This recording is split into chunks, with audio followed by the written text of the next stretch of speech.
합창이라기보다는 우리 함께 좀 찬미를 부르는 시간을 가지겠습니다. 여러분 곡들을 하나 다 받으셨죠? 딱 펴시게 되면 점원 언덕위에라는 찬미가 있습니다. 이 찬미는 한글 찬미 130자입니다. 130자인데 오늘날 제가 그 미국 사람이 부른 찬미를 듣고는 한국 가사가 좀 상이하게 번역이 됐다 생각을 했는데, 특별히 3절 가사는 영어 가사하고는 아주 다르게 번역이 되어 있습니다. 그래서 우리 여러분들이 가지신 그 악보에 의해서 우리 함께 좀 부르시면서 새로 번역한 가사를 기억하시게 되길 바랍니다. 점원 언덕 위에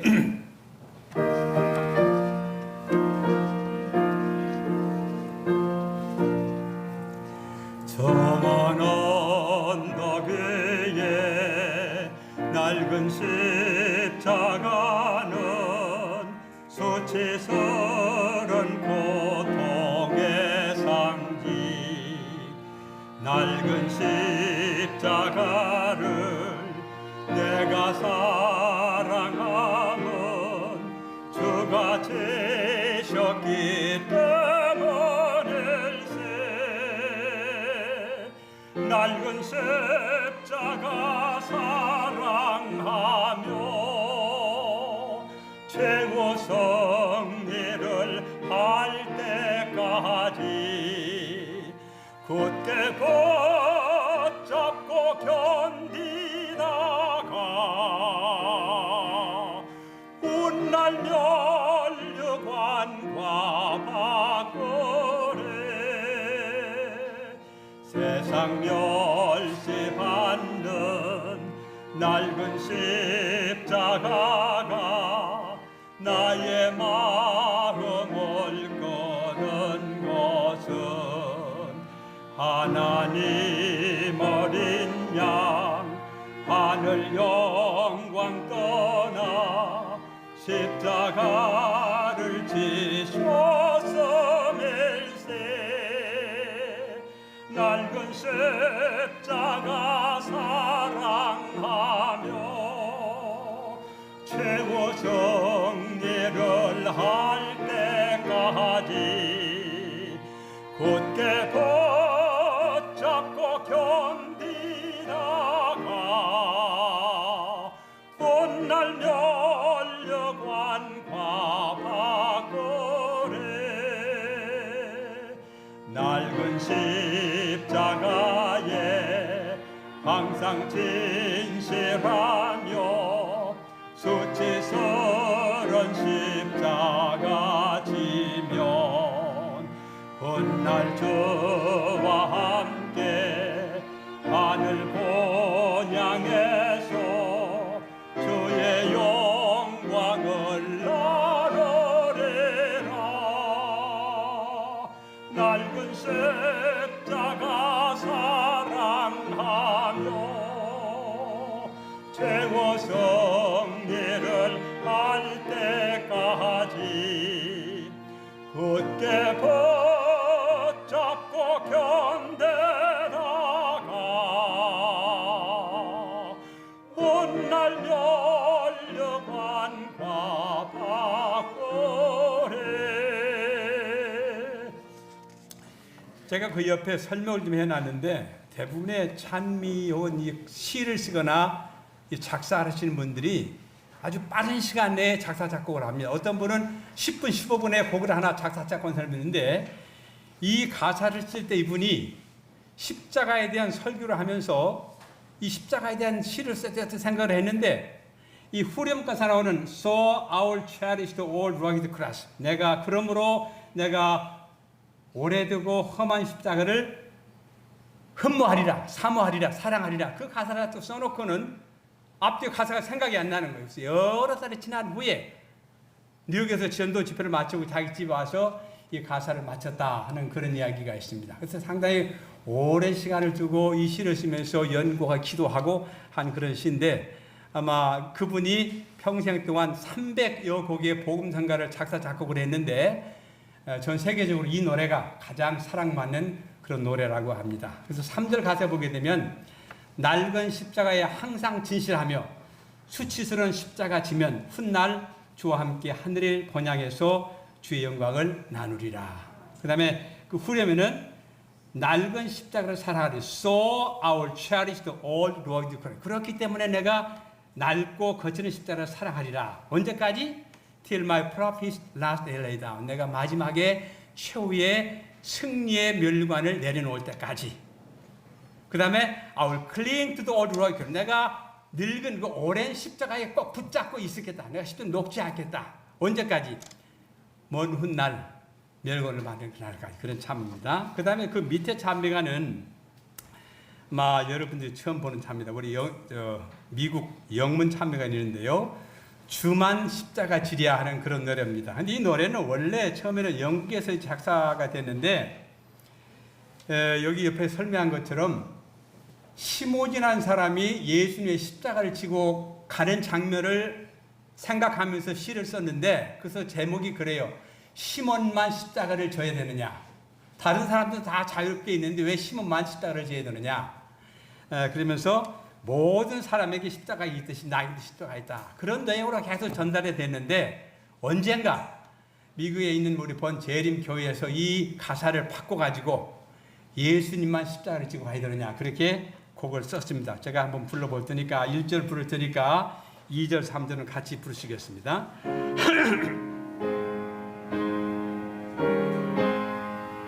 이 세상 제 길 가는데 주만 십자가 지랴 뭐 사람 십자가에 있으니 내게도 예도다. 제가 영어로 이제 부르고 2절, 3절은 같이 한국말 부르겠습니다. Must Jesus bear the cross alone and all the world go free? No, there's a cross for everyone and there's a cross for me. 2절이요. 주 내게 자유 줄 때까지 나 십자가 지고 저 천국 본향 올라가 멸류관 서겠네. 수정 같은 그 거리에서 못 박힌 팔 아래 멸류관 벗어놓고 주 찬미하리라.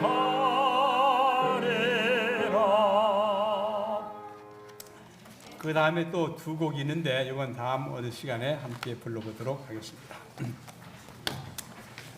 오늘 제가 말씀드릴 설교의 제목은 사람의 계획과 하나님의 계획이라는 그런 제목입니다. 여러분 살아가는 동안에 어떻게 될 뻔했던 적이 있습니까? 어떻게 될 뻔했던 적. 그런 그 뻔이란 말이 무슨 말이에요? 뻔. 어떻게 될 뻔했다는 얘기는 되지 않았다는 얘기예요. 그것이 감사한 것도 있고 그렇게 되었으면 또 좋았을 뻔했는데 아주 참 안 된 그런 것도 있습니다. 여러분 죽을 뻔했는데 살아남은 그런 경험이 있습니까? 크게 성공할 뻔했는데 그렇게 되지 못해가지고 마음이 아프고 속상한 그런 적이 있습니까? 세상 만사가 내 뜻대로 되는 것이 별로 없는 것 같습니다.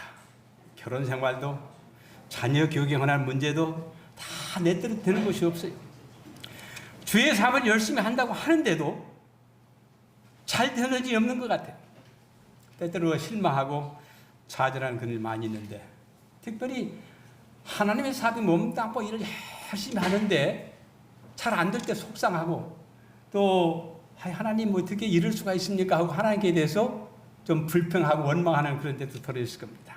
그런데 오늘 잠언 16장 9절을 보게 되면 사람이 마음으로 자기의 앞길을 계획하지만 그 발걸음을 인도하시는 분은 주님이시다. 그렇게 표준 번역에 이야기를 했습니다. 사람이 태어나서 계획이 많이 있어요. 뭐도 해보고 싶고 어디로 가고 싶고 좀 이렇게 하고 있는데 그런 것들을 계획을 하지만 그 계획을 이루어 주시는 분은 하나님이시다. 여러분 이 사실을 믿습니까?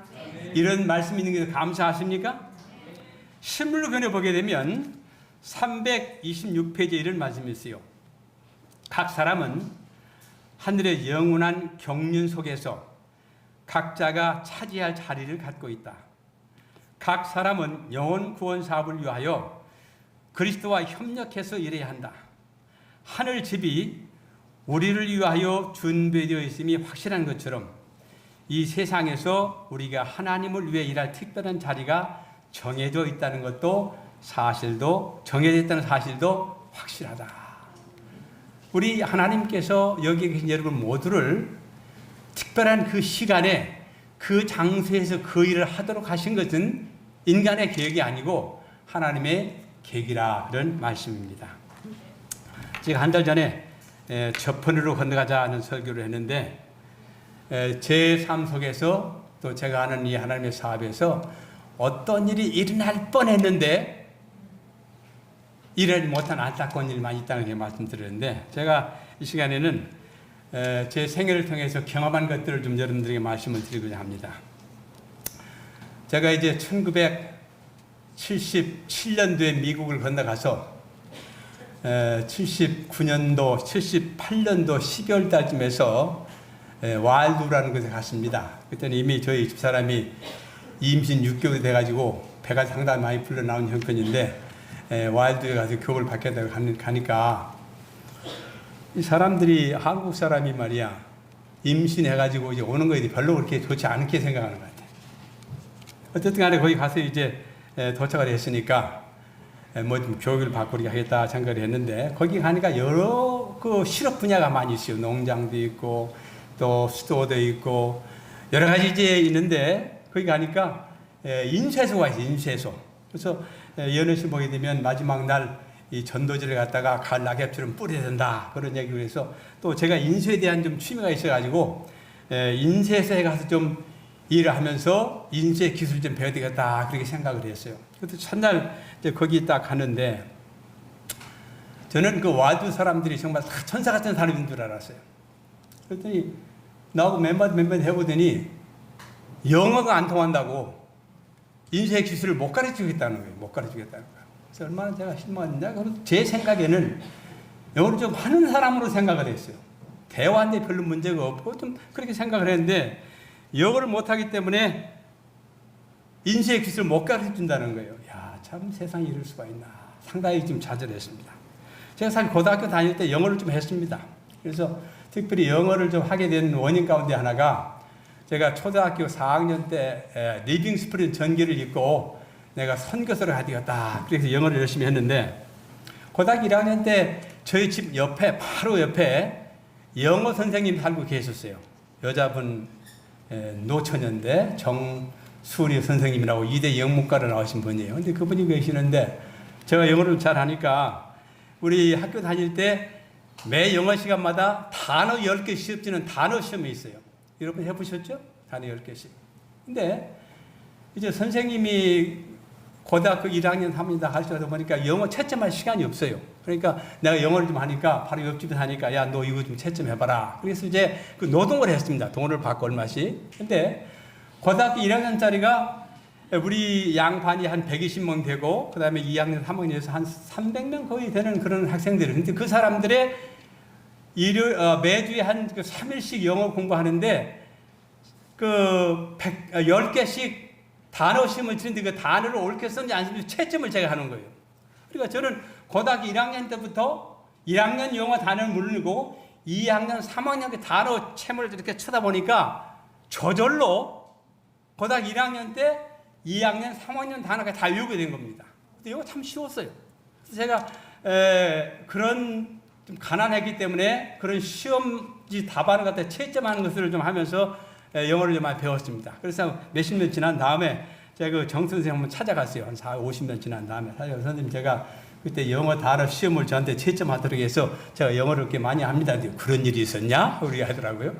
그래서 저는 최소한 영어를 좀 한다고 생각을 했는데 영어가 안 통해서 인쇄 기술을 못 가르치고 있다는 거예요. 그래서 얼마나 참 낭만이 되는지 모릅니다. 그래서 그러고 있는 반인데 와일드는 기숙사가 없어요.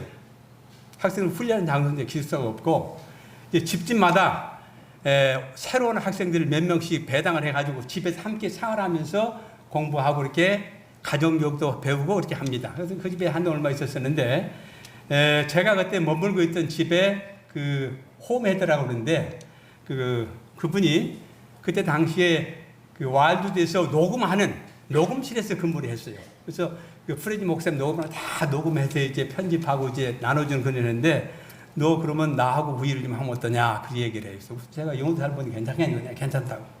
그래서 이제 영어를 좀 못했기 때문에 인쇄 기술은 못 배우고 녹음실에 가서 이제 노동을 했습니다.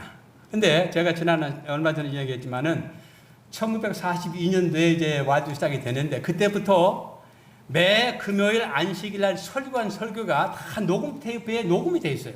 그래서 그걸 갖다 만들어 다 이제 분편하는데 그때 당시에는 지난번에 말씀드렸지만은 이 녹음기가 철사를 가지고 이렇게 철사를 이렇게 매그네틱 자력을 해가지고 이제 녹음하는 그런 시스템인데 거기다 녹음이 된 것을 갖다 들으면서 이 테이프를 만드는 겁니다.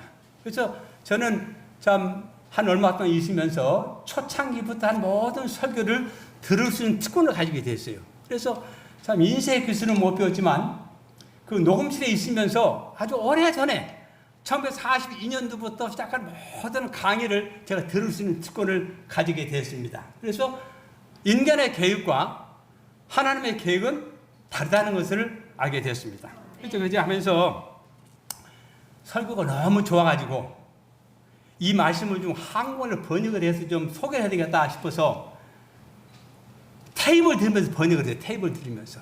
근데 그때까지도 프레디 목사님께서 책을 낸 적이 없어요. 단지 그때 당시에 마지막 날 사건과 다가오는 위기라고 하는 그 이제 책이 하나 있었고 현대를 위한 노방주 그다음에 성수를 통한 속량과 저라는 책이 있었는데 이 책도 본인이 집필 하신 것이 아니고 그분이 강의를 하면 그 강의를 듣고 비서들이 타다를 차가지고 만든 책이 몇 권 있었습니다. 근데 제가 어떤 책을 들으면서 이 땅을 향한 마지막 기별이라는 그 설교인데 그거는 요한계시록 14장 6절에서 12절에 나오는 세 천사의 기별을 아주 쉽게 설명하는 설교예요. 그것이 이 땅을 향한 마지막 기별입니다. 그 설교가 너무나 좋아가지고 제가 번역을 했어요. 타다를 쳐서 번역을 해서 이제 한국에 있는 이 아침에 선교인들이 보내줬더니 어떤 분이 그 책을 보고 너무 그 내용이 좋다고 그래가지고 책을 만들겠다고 저한테 연락이 왔어요. 한국에서 저한테. 그래서 저는 사실 목사도 아니고 내가 영문화 전공한 사람도 아닌데 뭐 제가 번역한 원고 책 만들어 가지고 무슨 뭐 책이 팔리겠습니까? 그랬더니 그건 상관하지 말고 허락만 해달라. 그래서 계림문화사를 하시던 조용호 장로님께서 책을 처음 만들어냈습니다. 그래서 이제 제 책이 처음에 이제 소개가 됐고, 한국에서 프레지 목사님의 설교가 소개된 것은 앤드루스에서 공부하시는 신은철 목사님께서 어떻게 이제 알고 프레지 목사님에서 알게 되고 프레지 목사님이 낸 성서를 통한 속량과 저라는 책을 번역을 해서 한국 최초로 프레지 목사님 설교가 이제 소개가 됐습니다. 근데 그 책이 오래 전에 이제 품절이 돼가지고 최근에 한 몇 년 전에 이 박두희라고 하는 사람, 여러분 박두희 누군지 아십니까? 박두희라고 하는 사람이 여기 호적교에 계시는 박 장로님 그 이름 누구예요? 박 장로님? 박윤 그 아들인데 이분이 사실은 간호학을 전공한 사람이에요. 간호학을 전공해서 미국에 지금 간호사라고 하는데 이분이 토플 만점 맞은 토플 만점. 그래가지고 이분이 이제 여기 36 영어도 가르치는데 그분이 이제 이 원본을 보고는 이 책이 너무 좋다. 그래서 번역을 다시 한 책인데 저한테 있는데, 이것이 최초로 프레지 목사님이 말씀하신 것을 한국 소개한 설교집니다. 그 다음에 이제 김평환 목사님께서 현대인을 위한 노방중 이 책을 번역해서 보급을 했고요. 근데 이런 것은 이제 그렇게 해서 이제 프레지 목사님이 하신 설교가 번역이 돼서 소개가 됐습니다. 이 프레지 목사님은 그분이 돌아가시기 전까지 1600개의 설교를 해놓으셨어요. 1600개. 어떤 것들은 뭐 30개 사이에 강의 한 것도 있고, 그 싱글 소문 하나씩 하는 설교 이런 거 해가지고 1600가 있는데, 그 말씀을 너무나 좋아하는 사람들이 그 말씀을 듣고 다 타자로 쳤어요. 타자 치고 꽤 오랜 시간이 걸렸는데, 지금은 1600개의 설교가 전부 다 타자로 쳐지고 이제 이렇게 인터넷 들어가게 되면 볼 수가 있습니다. 그리고 제가 말씀드린 것처럼 이 프레지 목사님은 정규 학교를 다니신 분이 아니기 때문에, 또 신학을 전공하신 분이 아니기 때문에 그분의 설교는 아주 단순합니다. 어려운 말 쓰지 않아요. 그 다음에 아주 쉽게 이해하도록 합니다. 그 다음에 말도 아주 천천히 합니다. 그래서 지금도 영어를 조금만 하신 분은 그분 사이트에 들어가게 되면 그 설교 들으면 충분히 이해하실 수 있습니다. 그래서 이런 일을 했는데, 맨 처음에 이제 와일드 좀 하겠는데, 와일드가 처음에 시작되었을 때 아주 순수한 목적으로 시작을 했는데, 본 교단으로부터 환영받는 단체가 아니었습니다. 여러분 가면 와일드의 그 생활은 하루에 2식 합니다. 그 다음에 채식만 합니다. 그 다음에 여자분들은 머리를 항상 이렇게 숏카트 하지 못하고 길게 해야 되고, 그 다음에 치마도 길게 입어야 합니다. 바지 입는 거 허락이 안 됩니다. 그래서 혹시 이제 밭에 일할 때 어떻게 하느냐? 그러면 바지를 입고 그 위에다가 다시 이제 뭐 있죠? 치마를 입고 이렇게 이제 하는 보게 되면, 사람이 보게 되면, 거기가 보게 되면 세상에 이런 단체가 있나 그렇게 생각할 정도로 좀 이상한 단체였습니다. 그래서 본 교단에서는 별로 환영을 안 했어요. 환영을 안 하고, 그다음에 거기 일하는 사람들은 한 달에 50불씩 받고 생활했습니다. 50불. 그때 당시에 제가 처음에 미국 갔을 때 기본 뭐라 그러나, 기본 요금 뭐라 그러나, the basic pay.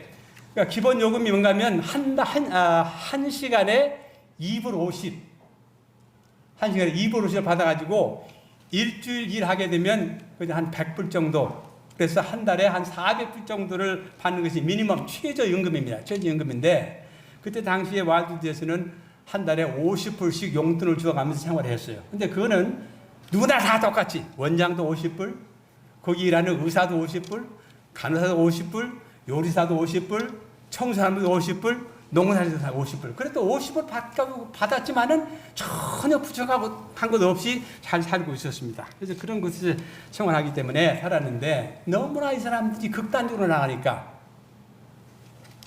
조지아 컴퍼런트 합회에서 행정회를 통해 가지고 이거 이단이다 안 되겠다 그래가지고는 그 참 신학도 하지 않고 목사 안수를 받고 일하시는 프레지 목사님의 안수 취임서를 뺏어갔어요. 당신 그렇게 이상한 진리하고, 그 다음에 애들도 학교 교육도 안 보내고 이렇게 하니까 이건 안 된다. 그래가지고는 목사 심서를 뺏어갔어요. 그래서 이제 심서도 없이 이제 신실하게 살아가고 있는데, 대청에 계시는 피얼슨 목사님께서 어느 날 소문을 들으니까 이 프레지 목사님의 목사 시임서를 합회에서 걷어갔다 하는 얘기를 듣고는 왜 이런 일이 났는가 싶어가지고, 그분이 이제 자동차를 타고 아무도 연락하지 않고 와일드 오셨어요. 와일드 와가지고 이제 일주일 동안 거기 살면서 이 사람들이 뭘 어떻게 하기에 합회에서 목사 시임서까지 이렇게 뺏어갈 정도 됐나 하고 이제 지켜봤습니다. 근데 일주일 동안 해보니까 대처회장 자기 양심적으로 볼 때 잘못된 게 하나도 없어요. 하루 이식하는 거 연예인으로 얘기했어요. 채식하는 거 예를 들어 얘기를 했어요. 그 다음에 아침에 예배 드리고 학생 가르치고, 오전에 공부하고 오후에 노동하고, 그 다음에 오전에 공부한 사람들은 또 이제 시간을 바꿔가면서 4시간씩 하고 4시간 노잡고 하는 것 하나도 틀린 게 없다 이 말이에요. 그래서 그분이 이제 대통령이 돌아와가지고는 내가 여러분들 아무 얘기도 하지 않고 내가 와일드라는 곳에 가서 한 1일 동안 생활해 봤는데, 제가 얼굴이 막 얼굴을 들 수 없었더라고. 나는 왜 합회에서 그 프레지 목사님의 신분을 뺏어가 이해가 안 간다. 그분들이 정말로 성경과 예수 살기 위해서 아주 최고의 노력을 하는 정말 신실한 하나님의 백성님을 사는 곳이라고 내가 큰 감명을 받았더라고. 그렇게 해서 이제 그 조지아 컴블러도 하필 전화를 했어요. 내가 일주일 동안 해봤는데 우리가 그분들에게 많이 배워야 된다. 우리는 그분들한테 적극적으로 지원해 줘야 된다. 우리가 그분들만 살린다. 그런 이야기를 해서 목사 신임을 다시 줬습니다. 그래서 그분이 다시 이제 목사님을 받고 이제 목사를 하시는데 그 다음 해에 유타주에서 아주 큰 미국 전역 사람들 모아놓은 야영 집회가 있었어요. 그래서 그때 이 대총회장 필슨 목사님의 요청에 의해서 프레지 목사님이 거기에 주 강사로 오셨습니다. 그래서 주 강사로 오셔가지고 강의한 것이 한국말로 번역된 성서를 통한 속량과 죄입니다. 그래서 성서 문제를 아주 쉽게 설명을 하셨어요. 그래서 그런 이유로 계속 거기서 생활을 했는데 그러고 난 다음에 제가 이제 와이드를 마치고 이제 로스앤젤레스 근처에 와가지고 이제 생활을 하면서 그 옆에 아주 신실하게 사는 재림교회 개혁운동이 있다는 걸 제가 알게 됐어요. 여러분 재림교회 개혁운동에 들어보셨습니까? 영어로 The Seventh Adventist Reform Movement라고 그래요. Reform Movement. 근데 거기 어떤 분이 소개를 해가지고 제가 사랑하는 선생님이 거기를 나가는데 이상복 선생님이라고 그분이 그런 이야기를 했어요. 거기를 몇 번 가봤어요. 근데 정말 예배는 분위기가 달라요. 그 다음에 모든 사람들이 얼마나 경륜 사는지 정말 천국 같은 그런 기분을 제가 가졌어요. 그래서 이제 몇 번 그걸 참석했는데 그걸 이제 몇 번 관심을 가지고 참석을 하니까 개혁교회 대총회장이신 드바인 목사하고 그 다음에 그 밑에 일하시는 사스 목사는 두 분이 저희 집을 찾아오셨어요.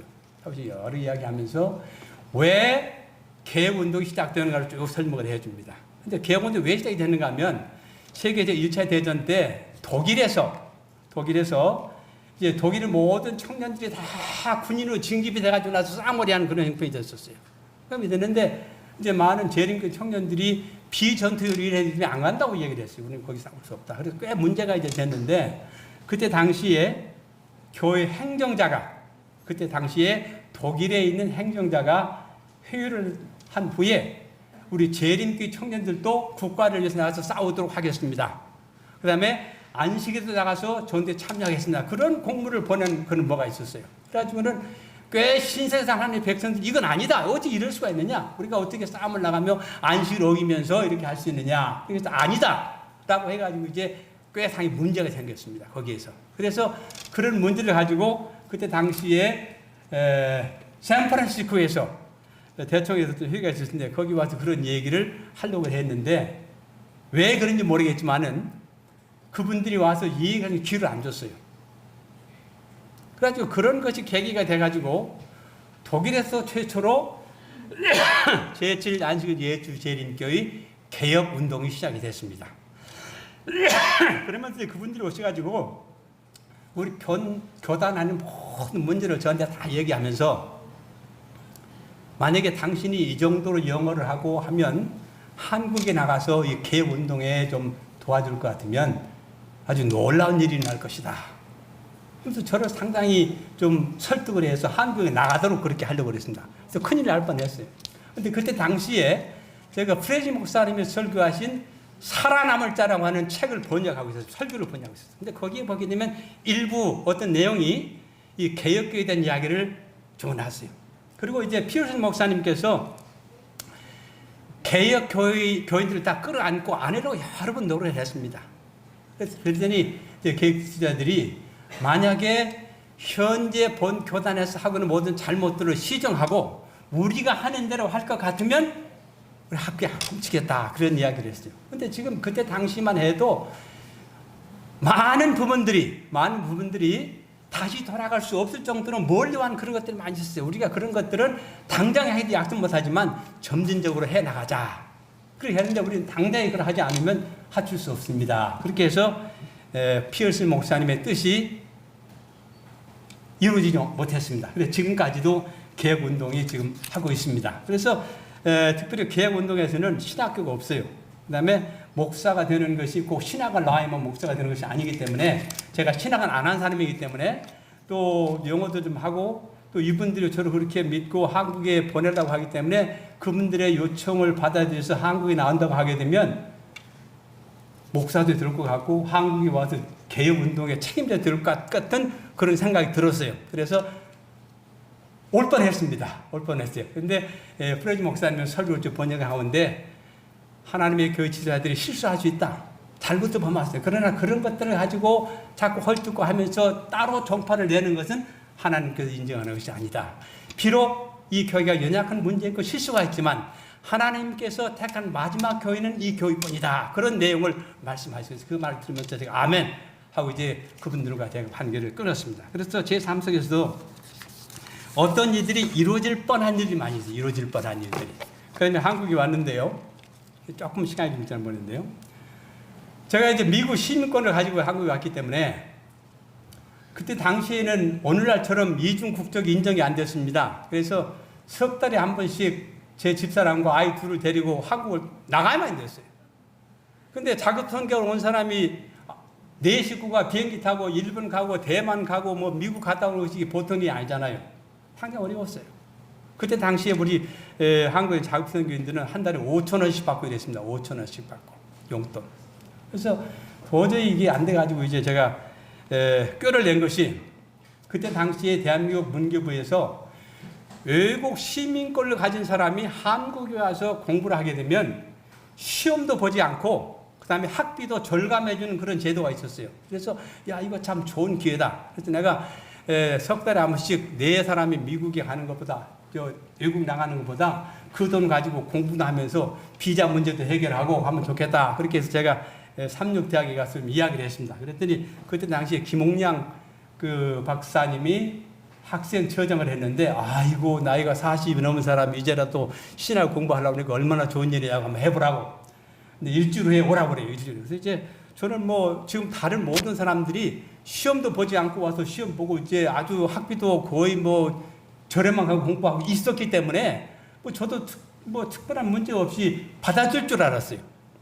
그래서 일주일에 가봤더니 학교 교무에서 결정하기를 전형제는 자급선교 사업을 하기 때문에 그 비자 연기를 이렇게 목적으로 지금 신학을 하려고 하기 때문에 우리가 허락해 줄 수 없고 만약에 정 신학을 하기를 원하면 일반 신입생들 한교 똑같이 시험을 쳐서 그 시험 성적에서 우리가 결정을 했습니다. 이 얘기를 하는 거예요. 왜 그렇습니까? 지금 여러 사람이 공부도 하고 있고 문교부 정책에서 시험도 안 보고 학비도 절감전 하는데 왜 저는 그렇게 합류했더니 이건 내가 결정한 것이 아니고 학교에 했으니까 할 수 없습니다.